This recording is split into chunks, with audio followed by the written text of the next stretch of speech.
জয়গুরু, সবাইকে জয়গুরু। বন্দে পুরুষোত্তম। আজকে শিব চতুর্দশী, শিবরাত্রি ব্রত।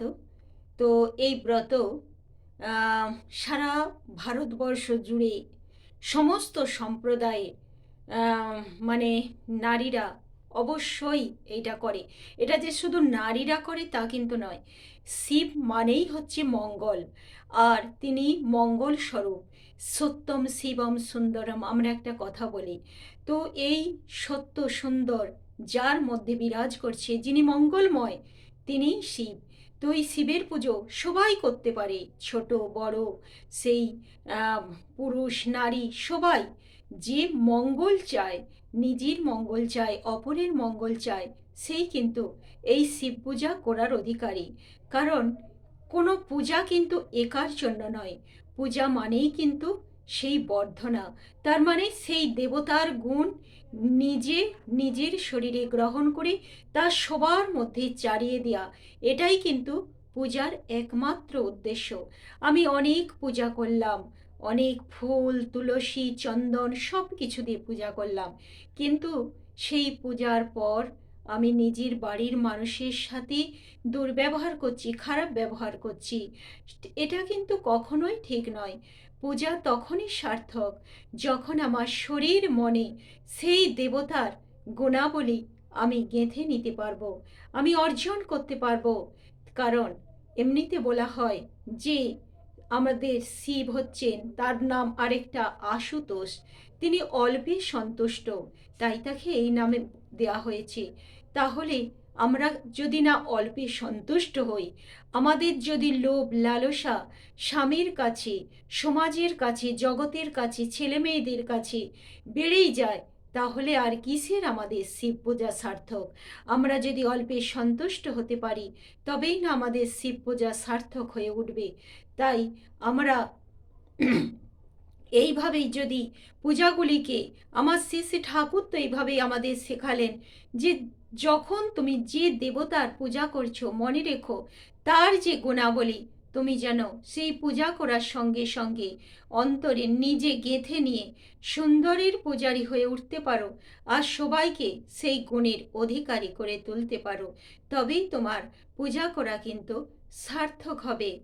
আর এই যে আমরা বেলপাতা দিই, বলা হয় শিব একটি বেলপাতাতেই তুষ্ট।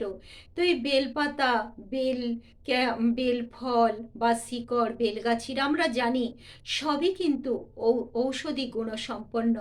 এগুলি থেকে ঔষধ তৈরি হয়, মানুষের কাজে লাগে। জ্বর, কফ, কাশি, সর্দি, বাত ব্যথা নানা রকম কাজে ব্যবহার করা হয়। আর শিবকে বলা হয়, শিবের আর এক নাম বৈদ্যনাথ। তাই তিনি এইটাই সবার সামনে যেন বার্তা বহন করছে যে তিনি বৈদ্যনাথ রূপে সবাইকে এই ফল, বেলপাতা ব্যবহার করার যেন বলছি, তোমরা সুস্থ থাকবে, ভালো থাকবে এইগুলি ব্যবহার করে। তো আমরা যদি এই জিনিসগুলি ব্যবহার করি, সেই দিক থেকেও কিন্তু আমাদের শিবের পূজা সার্থক। আর শুধু একটা দিন নিরামিষ নয়, আমরা যদি প্রতিদিন নিরামিষ খেতে পারি, আমার শ্রী ঠাকুর যেমন বলেছেন, তাতেও কিন্তু দেবতাগণকে সন্তুষ্ট করা হবে। আর আমার শ্রী শ্রী ঠাকুর একদিনের একটা ঘটনা বলি, যে ঘটনার দ্বারা বোঝা যাবে যে উপোস করেই কি পুজো করা যায়, নইলে কি হয় না। তিত্তিরিদি শ্রী শ্রী বড়মার সেবা করতেন, থাকতেন কাছে। তো একবার সেই শিব চতুর্দশীর দিন কি হয়েছে না, তিত্তিরিদি সারাদিন ধরে উপোস করে আছি, পুজোও দিয়ে এসছে শিব মন্দিরে গিয়ে, দেওঘরে শিব মন্দিরে গিয়ে পুজোও দিয়ে এসছে। তারপর সন্ধ্যার পর এসেছে শ্রী শ্রী ঠাকুরকে প্রণাম করতে। তো শ্রী শ্রী ঠাকুর বললেন, হ্যাঁ রে, চা খেয়েছিস? চা খেয়ে আয়। বলছে, ঠাকুর আমার তো উপোস, আজকে শিবের ব্রত, তুমি কি জানো না? তখন ঠাকুর আবার বললেন, যা চা খেয়ে আয়। তখন তিত্তিরিদি শ্রী শ্রী ঠাকুরের কথা শুনে চা খেয়ে এলেন। তারপর শ্রী শ্রী ঠাকুর আবার বলছেন, কিরে, আর প্রসাদ খেয়েছিস? বলেই বড়মাকে ডাক দিলেন, বড় বউ, তুমি তিত্তিরিকে একটু প্রসাদ দাও। তো বড়মা সব ইঙ্গিত শ্রী শ্রী ঠাকুরের বুঝতে পারলেন যে আজকে ও তো উপোস করে আছে, কিছু খায়নি, তাই দয়ালের ইচ্ছা হয়েছে ও যাতে পেট ভর্তি করে খায়। তারপর বড় মা কী করলেন, তিত্তিরিদিকে ডেকে নিয়ে গিয়ে ভাত, ডাল, তরকারি, চাটনি, মিষ্টি পেট ভর্তি করে খাওয়ালেন। তারপর যখন তিত্তিরিদি খেয়ে উঠে এসে শ্রী ঠাকুরের কাছে দাঁড়িয়েছেন, তখন শ্রী ঠাকুর মৃদু মানে হাসছেন আর তিত্তিরির দিকে তাকিয়ে আছেন। তারপর বলছেন, আমার বাবার নাম তো শিবচন্দ্র চক্রবর্তী রে, তুই আবার কোন শিবের ব্রত করিস? আর সেই থেকে তিত্তিরিদি আর কোনো দিন শিবের ব্রত করেননি। তার উপোস করা, শিবের ব্রত করা সেই থেকেই উঠে গিয়েছে। তিনি ওই দিনেই শিবরাত্রির দিনই শ্রী শ্রী ঠাকুরের প্রসাদ গ্রহণ করে। আর আমরা তো জানি আমাদের আনন্দবাজারের প্রসাদ অমৃত সম। সত্যি আজকেও আমরা যে সস্তনী ব্রত করেছি নিয়েছি, এর কাছে কিন্তু আর কোনো ব্রতই লাগে না। এটাই হচ্ছে আমাদের কাছে শ্রেষ্ঠ ব্রত। সারা জীবন ধরে আমরা নিরামিষ গ্রহণ করছি, প্রিয় পরমের চরণতলে আমরা সেই মন্ত্র পাঠ করে নিবেদন করছি।